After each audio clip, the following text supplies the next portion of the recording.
మొదటి నుంచి 6 వచనాలు చదువుకుందాం. మొదటి నుంచి 6 వచనాలు. మార్కు సువార్త 11వ అధ్యాయము మొదటి నుంచి 6 వచనాలు. వారు యెరూషలేముకు సమీపించి ఒలీవల కొండ దగ్గరనున్న బేత్పగే బేతనీయ అను గ్రామములకు వచ్చినప్పుడు ఆయన తన శిష్యులలో 2 చూచి, మీ ఎదుట ఉన్న గ్రామమునకు వెళ్ళుడి, అందులో మీరు ప్రవేశింపగానే కట్టబడి ఉన్న ఒక గాడిద పిల్ల కనబడును. దాని మీద ఏ మనుష్యుడును ఎప్పుడునూ కూర్చుండలేదు. దాన్ని విప్పి తోలుకొని రండి. ఎవడైనాను మీరెందుకు ఇలాగూ చేయుచున్నారని మిమ్మల్ని అడిగిన ఎడల అది ప్రభువుకు కావలసినదని చెప్పుడి. తక్షణమే అతడు దానిని ఇక్కడికి తోలనంపని చెప్పి వారిని పంపెను. వారు పోగా వీధిలో ఇంటికి బయట తలవాకిట కట్టబడి ఉన్న గాడిద పిల్ల ఒకటి వారికి కనబడెను. దాన్ని విప్పుచుండగా అక్కడ నిలిచి ఉన్న వారిలో కొందరు, మీరేమి చేయుచున్నారు? గాడిద పిల్లను ఎందుకు విప్పుచున్నారని వారిని అడిగిరి. అందుకు శిష్యులు యేసు ఆజ్ఞాపించినట్టు వారితో చెప్పగా వారు పోనిచ్చిరి. అలాగే నిర్గమాకాండము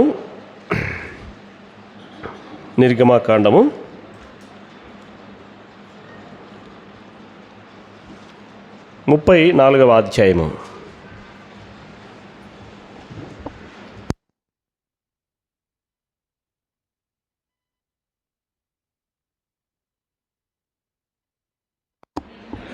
నిర్గమాకాండం 34వ అధ్యాయము 19వ వచనము, 20వ వచనము, 21వ వచనం చదువుకుందాం. 19, 20, 21. ప్రతి తొలుచులు పిల్లయు నాది, నీ పశువులలో తొలుచులుదైన ప్రతి మగది దూడయే గాని గొర్రెపిల్లయే గాని అది నాదగును. గొర్రెపిల్లను ఇచ్చి గాడిద తొలి పిల్లను విడిపింపవలెను. దాన్ని విమోచింపని ఎడల దాని మెడను విరగదీయవలెను.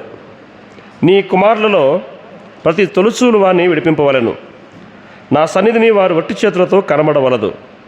6 దినములు నీవు పనిచేసి 7వ దినమున విశ్రమింపవలెను.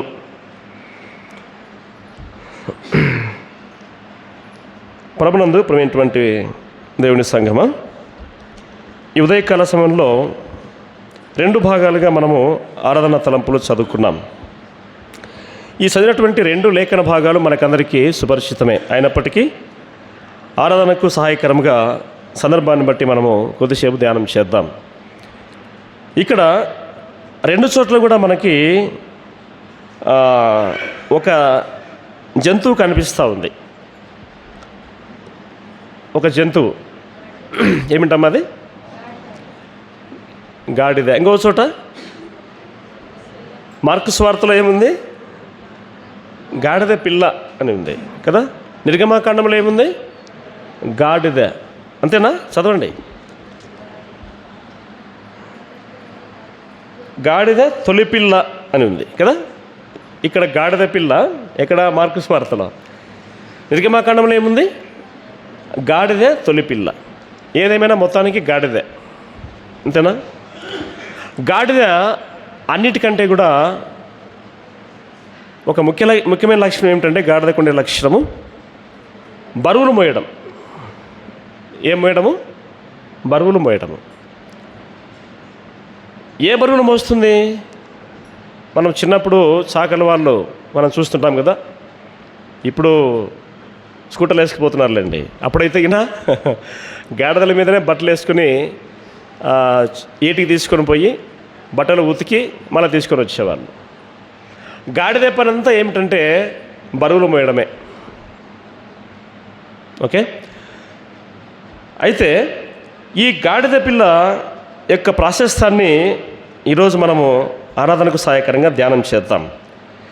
11వ అధ్యాయం మార్కు సువార్తలో చూస్తున్నాము, కట్టబడి ఉన్న ఒక గాడిద పిల్ల. ఏ గాడిద పిల్ల అండి ఇది? కట్టబడి ఉన్న ఒక గాడిద పిల్ల. నిర్గమాకాండంలో చూస్తున్నాం మనము. చూడండి, ఇక్కడ కూడా గాడిద తొలి పిల్లను విడిపింపవలెను అంటే అర్థం ఏమిటి? ఇది కూడా కట్టబడి ఉందని అర్థం. విడిపించాలి అంటే అర్థం ఏమిటి? దాన్ని అది కట్టబడిందో లేక ఒకరి చేతిలో ఉందో ఒకరి ఆధీనంలో ఉందో అని దాని అర్థం అన్నమాట. సో ఏదేమైనప్పటికీ గాడిద పిల్లను లేదా గాడిద తొలి పిల్లను విడిపింపబడుట, కట్టబడి ఉన్నటువంటి గాడిద పిల్ల విడిపింపబడుట అనేటువంటిది అంశం మనం చూస్తున్నాం. కట్టబడి ఉన్నటువంటి గాడిద పిల్లను విడిపించుట. సరే, మార్కు సువార్తకు వస్తే మనం చూస్తే ఇక్కడ కట్టబడినటువంటి గాడిద పిల్ల అంటే అర్థం ఏమిటి అంటే, బైబిల్లో ఒక వ్యక్తి గురించి ఒక మాట రాయబడింది. ఆదికాండము 22వ అధ్యాయం 13వ వచనంలో చూడండి. ఆదికాండము 22వ అధ్యాయము 13వ వచనము. ఆదికాండము 22:13లో ఒక వ్యక్తి గురించి ఆ మాట రాయబడింది. దానికంటే ముందుగా 16వ అధ్యాయం, క్షమించండి, ఆదికాండం 16వ అధ్యాయం 12వ వచనం. ఆదికాండము 16:12.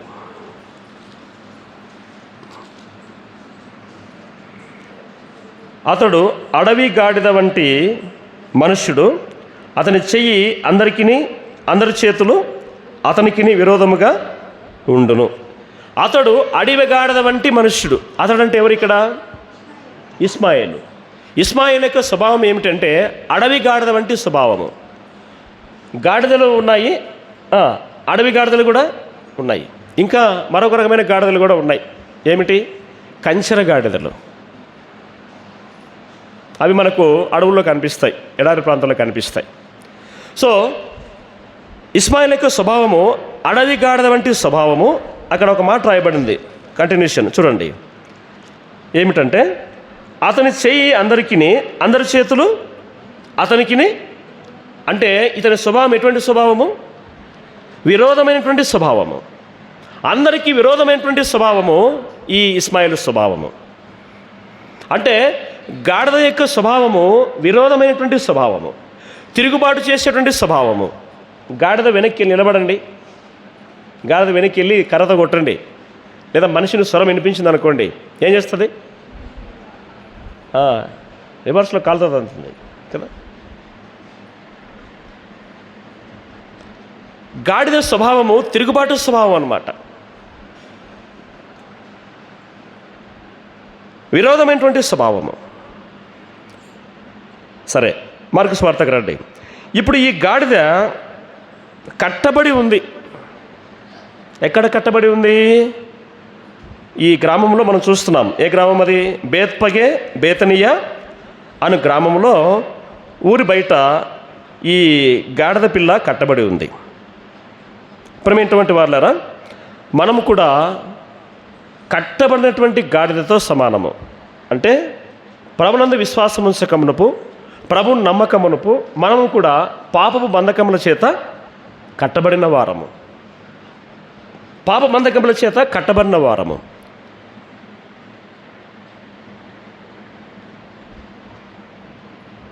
ఈ కట్టబడినటువంటి గాడిద పిల్లను విడిపించడానికి ఏం చెప్తున్నాడో చూడండి. ప్రభు ఏం చెప్తున్నాడు? మొదటి వచనం చూస్తున్నాం. వారు యెరూషలేముకు సమీపించి ఒలీవల కొండ దగ్గర ఉన్న బేత్పగే బేతనియా అనే గ్రామమునకు వెళ్ళినప్పుడు ఆయన తన శిష్యులలో ఇద్దరిని చూసి, మీ ఎదుట ఉన్న గ్రామమునకు వెళ్ళుడి, ప్రభు ఆజ్ఞాపిస్తూ ఉన్నాడు. ఒక గాడిద పిల్ల కట్టబడి ఉంటుంది, ఆ గాడిద పిల్లను విప్పి తోలుకొని రండి అని ప్రభు చెప్తున్నాడు. ఇక్కడ ఏ విధంగా అయితే కట్టబడినటువంటి గాడిద పిల్లను విడిపించమని ప్రభు ఆజ్ఞాపించినాడో, అలాగే పాపపు బంధకముల చేత కట్టబడినటువంటి మనల్ని ఎవరు విడిపించారు? ప్రభు విడిపించాడు. ప్రభు విడిపించాడు. సరే, తర్వాత గమనించండి, కిందికి రండి. ఇలాగూ చేయుచున్నారని మిమ్మల్ని అడిగిన ఎడల అది ప్రభువుకు కావలసి ఉన్నదని చెప్పుడి. ఈ గాడిద పిల్ల ఎవరికి కావాలండి? ఎవరికి కావాలి? ప్రభువుకు కావాలి. గాడిద పిల్ల ప్రభువుకు అవసరము. అంటే గాడిద వంటి స్వభావం కలిగినటువంటి మనల్ని ప్రభువు కోరుకున్నాడు. గాడిద వంటి తిరుగుబాటు స్వభావం గల మనల్ని ప్రభువు కోరుకున్నాడు. నన్ను ప్రభువు కోరుకున్నాడు. మనము తిరుగుబాటు చేసేవారము, వ్యతిరేక స్వభావం గల వారము, ఎదురాడే స్వభావం గల వారము, విరోధమైనటువంటి స్వభావం గల మనల్ని ప్రభువు కోరుకుంటా ఉన్నాడు. ప్రభువు కోరుకున్నాడు మనల్ని. ఇది ప్రభువుకు కావలసి ఉన్నది. మనం ప్రభువుకు కావలసిన వారము అని ఎప్పుడు మనల్ని ఏర్పాటు చేసుకున్నాడంటే ఎఫెసీ పత్రిక 1వ అధ్యాయం ప్రకారము జగత్తు పునాది వేయబడక ముందే మనల్ని ప్రభు ఏర్పాటు చేసుకున్నాడు. జగత్తు పునాది వేయబడక ముందే, అంటే ఈ భూమికి పునాదులు వేయబడక ముందే ప్రభు మనల్ని కోరుకున్నాడు. ప్రభు మనల్ని కోరుకున్నాడు. ప్రభు మనం ఏర్పాటు చేసుకున్నాడు. ఇది ప్రభు కావలసి ఉన్నది. మనం ప్రభు కావలసిన వారము. ఒకప్పుడు లోకంలో ఉండేటువంటి వారము, ఇప్పుడైతే ప్రభు కావలసిన వారము, ప్రభు ప్రజలము, ఆయన జనాంగము, ఆయన ప్రజలము అని మనల్ని పేరు పెట్టి ఆయన పిలిచి ఏర్పాటు చేసుకున్నాడు. గాడిద పిల్లను ఏ విధంగా అయితే విడిపించాడో అలాగే ప్రభు మనల్ని కూడా పాప బంధకం నుంచి విడిపించాలని ఇక్కడ చూస్తూ ఉన్నాం. సరే, గమనించండి, కిందికి రండి. ఎన్నో వచనం, 4వ వచనం. వారు పోగా వీధిలో ఇంటికి బయట తలవాకిట కట్టబడి ఉన్న గాడిద పిల్ల. గమనించండి, ఈ గాడిద పిల్ల ఎక్కడ కట్టబడి ఉందంటే ఒక వీధిలో. ఎక్కడ కట్టబడింది? ఒక వీధిలో ఎక్కడ? ఇంటికి బయట తల వాకిట. ఈ గాడిద పిల్ల కట్టబడిన ప్రదేశం ఎక్కడంటే ఒక వీధిలో, ఇంటికి బయట తల వాకిట కట్టబడి ఉన్నది. మన ప్రభువు కూడా గవిని వెలపట శ్రమ పొందాడు. ఎక్కడండి? శిబిరము వెలుపల, గవిని వెలపట ఆయన శిలువలో వేలాడదీయబడ్డాడు. ఈ గాడిద పిల్ల ఏ విధంగా అయితే ఒక వీధిలో ఇంటికి బయట కట్టబడి ఉందో, మనం కూడా ఊరి వెలుపల ఉన్నటువంటి వారము, ఊరి చివర ఉన్నటువంటి వారము కదా, తృణీకరించబడిన వారము, ఎన్నిక లేని వారము, కడద్రోయబడిన వారము. మనం ఎప్పుడు కూడా ఎక్కడుంటామంటే ఊరి బయట ఉన్నటువంటి వారము, ఊరి చివరన ఉన్నటువంటి వారము. వాళ్ళు ఎక్కడ ఉంటారంటే ఊరు బయట ఉంటారండి. వాళ్ళు ఎక్కడ ఉంటారంటే ఊరి చివరన ఉంటారండి. ఈ గాడిద పిల్ల కూడా ఒక వీధిలో, ఏ వీధిలో ఉంటారంటే పలానా వీధిలో, ఎక్కడ లాస్ట్ వీధిలో ఉంటారండి వాళ్ళు. అది మన స్థితి, అంతేనా? అది మన పరిస్థితి, అది మన గతి. ఇంకోటి, ఇంటి బయట అంటే ఏమిటంటే ఇంటికి బయటనే. ఎప్పుడు కూడా మనం ఎక్కడ ఉంటాం చెప్పండి? ఎక్కడ ఉండేవారము? వాళ్ళు వస్తున్నారా? బయట ఉండమని చెప్పండి. ఎక్కడ? కడద్రోయబడిన వారము, తునీకరించబడిన వారము, ఎన్నిక లేని వారము, ఎవరికి అక్కరకు రాని వారము. అటువంటి గాడిద పిల్ల వంటి మనల్ని దేవుడు ఎలా చేశాడు చూడండి.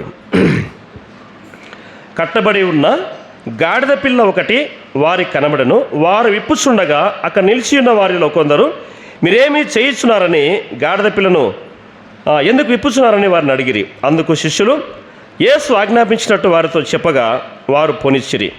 వారు ఆ గాడిద పిల్లను యేసు వద్దకు తోలుకొని వచ్చి తమ బట్టలు దాని మీద వేయగా. గమనించండి, గాడిద పిల్లను విప్పుకొని తీసుకొని వచ్చారు. వీధిలో ఉన్నటువంటి, ఇంటి బయట ఉన్నటువంటి కదా తలవాకిట ఎక్కడండి? అక్కడ రాయబడిన మాట ఎక్కడ కట్టబడింది? అది తలవాకిట కట్టబడి ఉంది. ఇల్లు కట్టువారు నిషేధించిన రాయి మూలకు తలరాయి అయింది. మనము తలవాకిట కట్టబడినాం కాబట్టి తలవాకిట ఉండే మనల్ని విడిపించి ఆయన మూలకేమయ్యాడు? తలరాయి అయ్యాడు. ఆయన మన ప్రభు మూలకు తలరాయి అయ్యాడు. ఎక్కడైతే మనం విడిపించబడ్డామో అక్కడ ఆయన పునాది వేశాడు. ఇల్లు కట్టువారు నిషేధించిన రాయి మూలకు తలరాయాయను అన్నట్టుగా తలవాకిట ఉన్నటువంటి గాడిద పిల్లను ఏ విధంగా విడిపించారో అలాగే మనల్ని ప్రభు విడిపించి ఆయన మూలకు తలరాయి అయ్యాడు. ఈ గాడిద పిల్ల, విడిపించబడినటువంటి గాడిద పిల్ల యేసునందుకు తీసుకొని వచ్చినప్పుడు ఆ గాడిద మీద వాళ్ళు ఏం వేశారంట? తమ బట్టలు వేయగా. గాడిద పిల్ల మీద బట్టలు వేయబడ్డాయి. ఏం వేయబడ్డాయి? ఏం బట్టలు? ఇరిసిన బట్టలు కాదు, ఇరిసిన బట్టలు కాదు వేసింది. గాడిద మీద ఏం వేస్తారు మామూలుగా? ఇరిసిన బట్టలు వేసిందే. పాపం ఎన్ని వేసినా ఏమన్నదు. ఈ కాలం పిల్లలకు తెలియదు. మేము కూడా చదువుకునేటప్పుడు బట్టలు మోసుకొని మా ఊరు నుంచి పులిమద్దికి మోపు తీసుకొని పోయేవాళ్ళం. స్కూల్ ఎగ్గొట్టి ఆడ వేసి ఏట్లో వేసి మళ్ళీ వచ్చి స్కూల్కి పోయేవాళ్ళం. అంటే మన ఇళ్ళకి గాడిదలను పంపారు, అర్థమవుతుందా? మన ఇళ్ళకి గాడిదలను పంపారు, మనమే గాడిదలం. పెద్దలు ఇళ్ళకి గాడిదలు పంపిస్తారు, అర్థమైందా? ఊరిలో ఉండేటువంటి పెద్దవాళ్ళ ఇళ్ళకి గాడిదలు పంపిస్తారు, మన ఇళ్ళకి మాత్రం గాడిదలు పంపారు, మనమే మోసుకొని పోవాలా.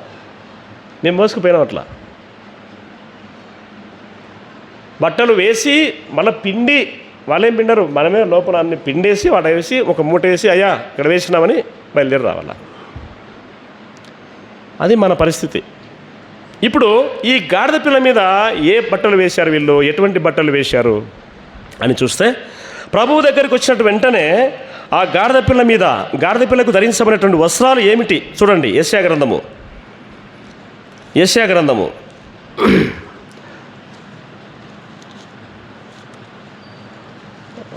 61వ అధ్యాయము. విడిపించబడినటువంటి గాడిద పిల్లకు వచ్చిన ఘనత ఏమిటి, ప్రభు ఎటువంటి వస్త్రాలు దయచేశాడు. 61వ అధ్యాయము, యెషయా గ్రంథము 61వ అధ్యాయము. గమనించండి, మూడవ వచనం. సియోనులో దుఃఖించు వారికి ఉల్లాస వస్త్రములు. ఏ వస్త్రం అన్నమా? ఇప్పుడు గాడిద విడిపించబడింది, నవ్వుతుంటుందా ఏడుస్తుంటుందా చెప్పండి? ఉల్లాసంగా ఉంటుందా దుఃఖంగా ఉంటుందా? ఏం పలకరు? విడిపించబడినటువంటి గాడిద పిల్ల ఇప్పుడు నవ్వుతుంటుందా ఏడుస్తుంటుందా? ఉల్లాసంగా ఉంటుంది.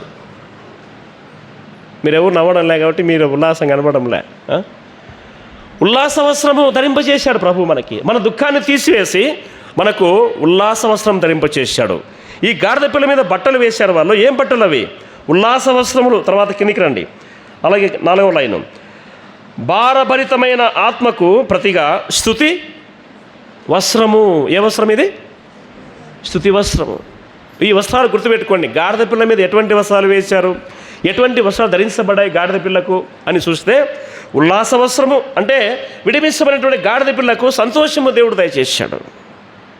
అలాగే స్తుతి వస్త్రము, సంతోషం కలిగింది కాబట్టి గాడిద పిల్ల ఏం చేయాలమ్మా? ఏం చేయాలి? స్తుతించాలి. ప్రభుని ఏం చేయాలి? స్తుతించాలి. స్తుతి వస్త్రం నీకు ధరింపచేశాడు ఆయన. స్తుతి వస్త్రం మనకు ధరింపచేశాడు ఆయన. నీ దుఃఖంను తీసివేసి, మన దుఃఖాన్ని తీసివేసి ఉల్లాస వస్త్రం ఇచ్చాడు. అందుకు ప్రతిగా మనము స్తుతిని ప్రభుకు చెల్లించవలసి వారమై ఉన్నాం.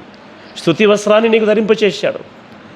ఈ భారభరితమైనటువంటి ఆత్మకు ప్రతిగా స్తుతి వస్త్రం ధరింపచేశాడు ఆయన. అలాగే చూడండి 10వ వచనం, 61వ అధ్యాయం 10వ వచనం, 2వ లైను. ఆయన రక్షణ వస్త్రమును నాకు ధరింపజేసి ఉన్నాడు. ఉల్లాస వస్త్రాలు గమనించండి, స్తుతి వస్త్రాలు, ఇంకా రక్షణ వస్త్రాలు, ఇంకా నీతి అనే పై బట్టను నాకు ధరింపజేసి ఉన్నాడు. ఎన్ని బట్టలండి, ఎన్ని వస్త్రాలండి గాడిద పిల్లకి? మాసిపోయిన బట్టలు మోసేటువంటి గాడిద పిల్లకి ఇప్పుడు ఏం ఘనత వచ్చింది? ఏ వస్త్రాలు ఉన్నాయి గాడిద మీద? ఉల్లాస వస్త్రం ఉంది, స్తుతి వస్త్రం ఉంది, రక్షణ వస్త్రం ఉంది, ఇంకా నీతి అనేటువంటి ఇన్ని వస్త్రాలు, ఇన్ని బట్టలు ఇప్పుడు గాడిద పిల్ల మీద వేయబడ్డాయి. అంతేకాదు, ఇంకా రండి మార్కు సువార్తకు రండి. బట్టలు దాని మీద వేయగా ఆయన దానిని ఎక్కి కూర్చుండెను. ఈ గాడిద పిల్ల మీద ఎవరు కూర్చున్నారంట? బట్టలు వేయడమే కాదు, బట్టలు ధరింపచేయడమే కాదు, గాడిద పిల్ల మీద ప్రభు ఎక్కి కూర్చున్నాడు. గాడిద పిల్ల మీద ప్రభు ఎక్కి కూర్చున్నాడు అనగా, ఎప్పుడైతే గాడిద పిల్ల మీద ప్రభు కూర్చున్నాడో ఆ గాడిద పిల్లకి ఏమొచ్చిందమ్మా? ఘనత వచ్చింది. ఏమొచ్చింది? ఘనత. ఆ గాడిద పిల్ల మీద ప్రభువు కూర్చున్నప్పుడు ఘనత వచ్చింది. ఎక్కడో వీధిలో చివరిలో కట్టబడినటువంటి గాడిద పిల్లను తీసుకొని వచ్చారు. ఊరి చివరన ఉన్నటువంటి, ఊరి వెలుపల ఉన్నటువంటి మనల్ని ప్రభువు పిలుచుకున్నాడు. పాపపు కట్లను విడిపించాడు. పాపపు బంధకాల నుంచి మనల్ని విడిపించినాడు. ఆయన విడిపించి మనకు రక్షణ వస్త్రాలను, ఉల్లాస వస్త్రాలను, స్తుతి వస్త్రాలను, నీతి అనేటువంటి వస్త్రాలను మనకు ధరింపచేశాడు. మనకు ధరింపచేశాడు. ప్రభు మన హృదయంలో ఆయన ఆసీనుడై ఉన్నాడు. గాడిద పిల్ల మీద ఎక్కి కూర్చున్నాడు అంటే అర్థం ఏమిటంటే మన హృదయంలో ఆయన ప్రతిష్ఠించబడ్డాడు, మన హృదయంలో ఆయన కూర్చుని ఉన్నాడు, మన హృదయంలో ఆయన ఉన్నాడు. ప్రభువు గాడిద పిల్ల మీద కూర్చోవడం వలన గాడిద పిల్లకు ఘనత, మనము ప్రభువును కలిగి ఉండడం వలన మనకు ఘనత కదా. గమనించండి, ఆయన దాని మీద ఎక్కి కూర్చుండెను. అనేకులు తమ బట్టలను దారి పొడుగున పరిచిరి. కొందరు తాము పొలములలో నరికిన కొమ్మలను పరిచిరి. మరియు ముందు నడుస్తున్న వారును వెనక వస్తున్న వారును జయము. గమనించండి, ఆ గాడిద పిల్ల మీద ప్రభు ఎక్కి పోతూ ఉంటే అనేకులు తమ బట్టలను, పైన బట్టలే కాదు, ఇప్పుడు గాడిదకు కింద కూడా బట్టలే. గాడిద నడిచిపోతూ ఉంటే, ఇట్లా నడిచిపోతుంటే కింద బట్టలు పడుస్తూ ఉన్నారు గాడిదకి. ఎంత ఘనత అండి! ఎవరు కూర్చోవడం వలన గాడిదకి ఆ ఘనత వచ్చింది? ప్రభువు కూర్చోవడం వల్ల ఆ ఘనత వచ్చింది. ఊరికి గాడిద పోతుంటే బట్టలు పరుస్తారా? కింద పరుస్తారా? గాడిద పిల్ల మీద ప్రభువు కూర్చోవడం వలన ఆ దారి పొడవునా పోతూ ఉంటే, ఆ గాడిద నడుస్తుంటే కింద బట్టలు పరుస్తూ ఉన్నారు. అంతేకాదు, చెట్ల కొమ్మలు నరికి వాళ్ళు దారి పొడవునా వేస్తూ ఉన్నారు. ఎంత ఘనత! గాడిద పిల్లకు ఎంత ఘనత! నీకు నాకు ఆ ఘనత ప్రభు దయచేశాడు. నిర్గమకాండానికి రండి, 34వ అధ్యాయము మనం చదువుకున్నాం. 34వ అధ్యాయము 20వ వచనం. గొర్రె పిల్లను ఇచ్చి గాడిద తొలి పిల్లను విడిపింపవలెను. నిర్గమ 34:20 వచనం. గొర్రె పిల్లను ఇచ్చి గాడిద తొలి పిల్లను విడిపింపవలెను. అంటే గమనించండి, ఇక్కడ గాడిద పిల్లను విడిపించాలి అంటే ఏమి ఇవ్వబడాలి? దానికి ప్రతిగా ఏమి ఇవ్వాలి? గొర్రె పిల్లని ఇవ్వాలా. గాడిద పిల్లను విడిపించాలి అంటే ప్రతిగా ఏమి ఇవ్వాలి? గొర్రె పిల్లని ఇవ్వాలి. ఆ గొర్రె పిల్ల ఎవరండి? మన ప్రభు అయిన యేసుక్రీస్తు. యోహాను సువార్త 1వ అధ్యాయం 29వ వచనం ప్రకారము, ఇదిగో లోక పాపమును మోసుకొని పోవు.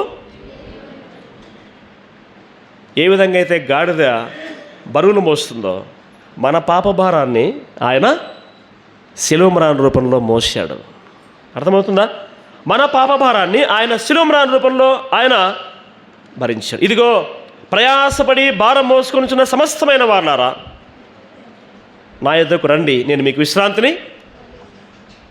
మన ప్రయాసను, మన భారాన్ని ఆయన మీద వేసుకున్నాడు. గాడిద పిల్ల లేదా గాడిద స్వభావం కలిగినటువంటి మనల్ని విడిపించడానికి ఆయన అప్పగించబడ్డాడు. గొర్రె పిల్లను ఇచ్చి గాడిద తొలి పిల్లను విడిపింపవలెను. గొర్రె పిల్ల ఇస్తేనే గాడిద పిల్ల విడిపించబడుతుంది. మనం విడిపించబడ్డాము అంటే, మనం విమోచించబడ్డాము అంటే మనకు ప్రతిగా గొర్రె పిల్ల అయినటువంటి ప్రభువైన యేసుక్రీస్తు కలవరి శిలువకు అప్పగించబడ్డాడు. అర్థమవుతుందా? అంతేకాదు, గమనించండి, దాని విమోచింపని ఎడల దాని మెడను విరగదీయవలెను. గొర్రెపిల్ల విమోచించబడాలి, గాడిద పిల్ల విమోచించబడాలి అంటే గొర్రెపిల్ల దానికి ప్రతిగా ఇవ్వబడాలి. మన ప్రభువైన యేసుక్రీస్తు ఆయన గొర్రెపిల్లగా మన పాపభారాన్ని తన వీపు మీద మోసుకున్నాడు. ఆదికాండంలో ఒక మాట చూడండి. ఆదికాండం 22వ అధ్యాయము 22వ అధ్యాయము అక్కడ ఒక మాట చూస్తాం. 13వ వచనం ఒక మంచి మాట మనకు కనబడుతుంది. 22వ అధ్యాయం 13వ వచనం. అప్పుడు అబ్రహాము కళ్ళెత్తి చూడగా పొదలో కొమ్ములు తగులుకున్న ఒక పొట్టేలు వెనుక తట్ట కనబడను. అబ్రహాము వెళ్ళి ఆ పొట్టేలును పట్టుకొని తన కుమారునికి మారుగా, ఆ మాట మనకు కావాలి, తన కుమారునికి మారుగా, ఇన్స్టెడ్ ఆఫ్ హిస్ సన్, తన కుమారునికి మారుగా అని చూస్తూ ఉన్నాం. నిర్గమకాండంలో చూస్తూ ఉన్నాము. గొర్రెపిల్ల ఏం రాశాడు అక్కడ? గొర్రెపిల్లను ఇచ్చి గాడిద తొలి పిల్లను విడిపింపవలెను. గాడిద పిల్లకు ప్రతిగా గొర్రెపిల్ల, తన కుమారునికి మారుగా పొట్టేలు లేదా గొర్రెపిల్ల. ఇస్సాకుకు మారుగా పొట్టేలు అక్కడ వధించబడింది. అక్కడ గాడిద పిల్ల, ఇక్కడ మనిషి ఇస్సాకు. ఇప్పుడు మనుషులమైన మనము మన కొరకు, మనకు మారుగా మనకు బదులుగా, మనకు ప్రతిగా మనం పొందవలసిన పాపాన్ని, మనం పొందవలసిన శిక్షను, మనం పొందవలసినటువంటి శాపాన్ని ఆయన మీద వేసుకొని మనకు మారుగా ఆయన వధించబడ్డాడు. మనకు మారుగా ఆయన వధించబడ్డాడు. ఎట్లా వధించబడ్డాడు? యెషయా గ్రంథం 53వ అధ్యాయము. యెషయా గ్రంథము 53వ అధ్యాయము. తెలిసిన మాటనే మనం జ్ఞాపకం చేసుకుందాం. యెషయా 53:7 చూడండి. 53:7. అతడు దౌర్జన్యమునందెను, బాధింపబడినను అతడు నోరు తెరవలేదు. వదకు తేబడు గొర్రెపిల్లయు బొత్సు కత్తిరించు అని ఎదుట గొర్రెయు మౌనముగా ఉండునట్లు అతడు వధించబడ్డాడు. వదకు తేబడు గొర్రెపిల్ల. ఇస్సాకు కుమారుగా పొట్టేలు వధించబడింది. మనకు మారుగా ఇక్కడ వదకు తేబడు గొర్రెపిల్ల. ఏ విధంగా అయితే వదకు తేబడు గొర్రెపిల్ల మౌనంగా ఉంటుందో మన కోసం ఆయన వధించబడ్డాడు. మన కోసం ఆయన పాపభారాన్ని తన వీపు మీద పోసుకొని శిలువలో మన కోసం నలిగిపోయాడు. ఆయన ఊరు వెలుపల ఉన్నటువంటి మనల్ని, కట్టబడిన మనల్ని విడిపించాడు. మనకు ఉల్లాస వస్త్రాలను, రక్షణ వస్త్రాలను, స్తుతి వస్త్రాలను మనకు ఆయన ధరింపచేశాడు. మనకు ఘనతనిచ్చాడు. ఆయన మనకు ఘనతనిచ్చాడు. మరి ఇటువంటి ఘనత ఇచ్చిన ప్రభుని మనం కూడా ఎలాగో ఆరాధించాలి, ఎలాగో ఘనపరచాలి, ఎలాగో మహిమపరచాలి. ఇంకా కొన్ని విషయాలు చూస్తాం. చూడండి, ప్రకటన గ్రంథము 7వ అధ్యాయము. గొర్రెపిల్ల గురించి కొన్ని మాటలు చూసి ముందుకెళ్ళి ముగిస్తాను. ప్రకటన గ్రంథము 7వ అధ్యాయము. ప్రకటన 7:14. ప్రకటన 7:14.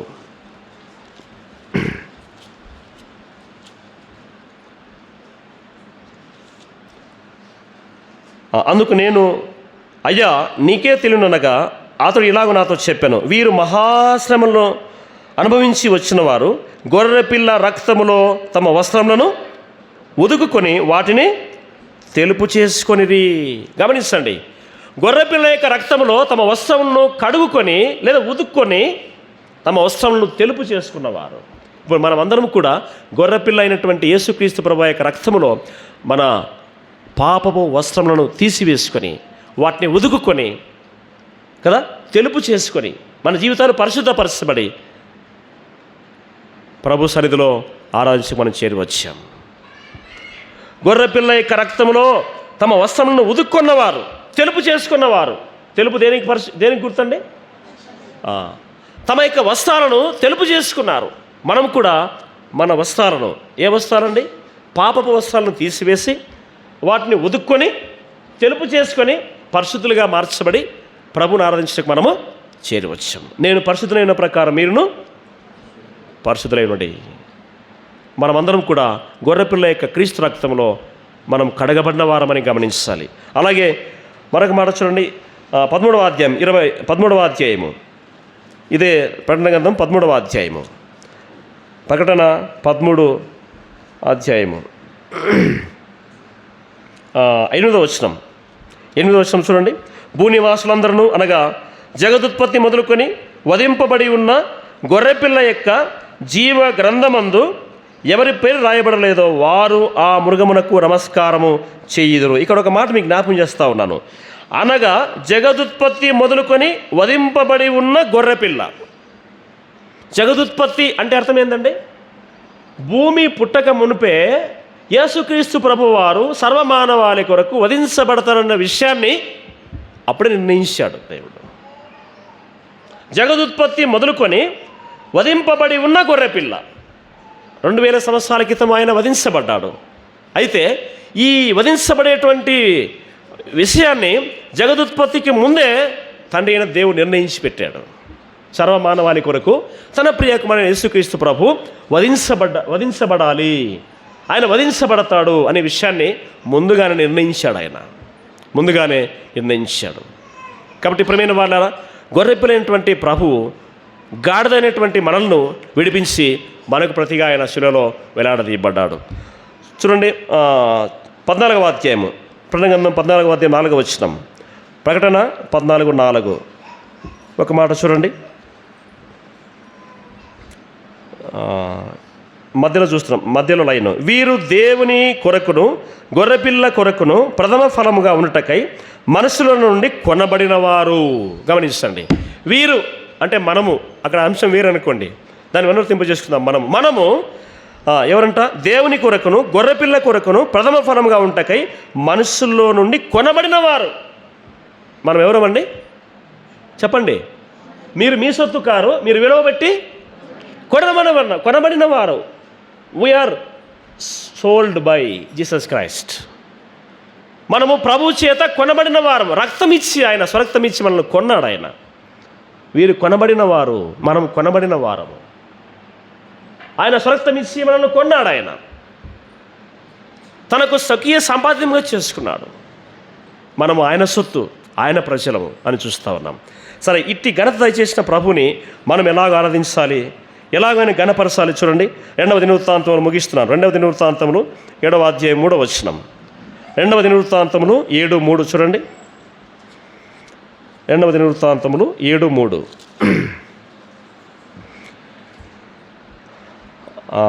చదువుతున్నాను. యెహోవా తేజస్సును మందిరం మీదికి దిగగా చూచి ఇశ్రాయేలులందరూ సాష్టాంగ నమస్కారం చేసి, యెహోవా దయాళుడు, ఆయన కృప నిరంతరముండని చెప్పి ఆయనను ఆరాధించి స్తుతించిరి. రాజును జనులందరినూ యెహోవా ఎదుట బలులు అర్పించిరి. గమనించండి, యెహోవా దయాళుడు, మన ప్రభు దయాళుడు. ఆయన మహిమ, ఆయన తేజస్సు, ఆయన మందిరము, ఆయన మహిమతో తేజస్సుతో మందిరం నిండిపోయి ఉన్నది.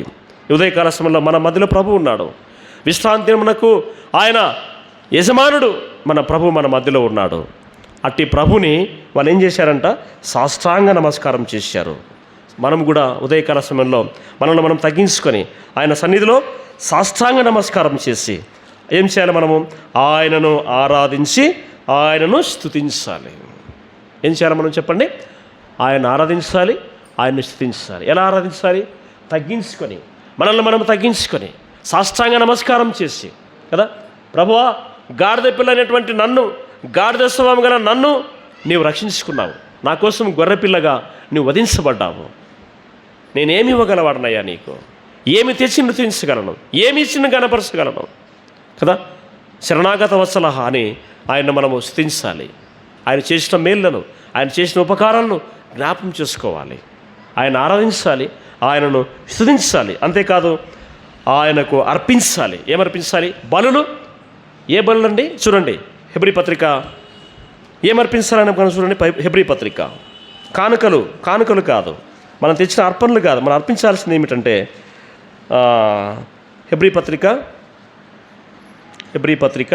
13వ అధ్యాయం 15వ వచనము 16వ వచనం చూడండి. 15, 16వ వచనం. కాబట్టి ఆయన ద్వారా మనము దేవునికి ఎల్లప్పుడూ స్తుతి యాగము ఏం చేయాలి చెప్పండి? మనం దేవునికి స్తుతి యాగం ఎవరి ద్వారా?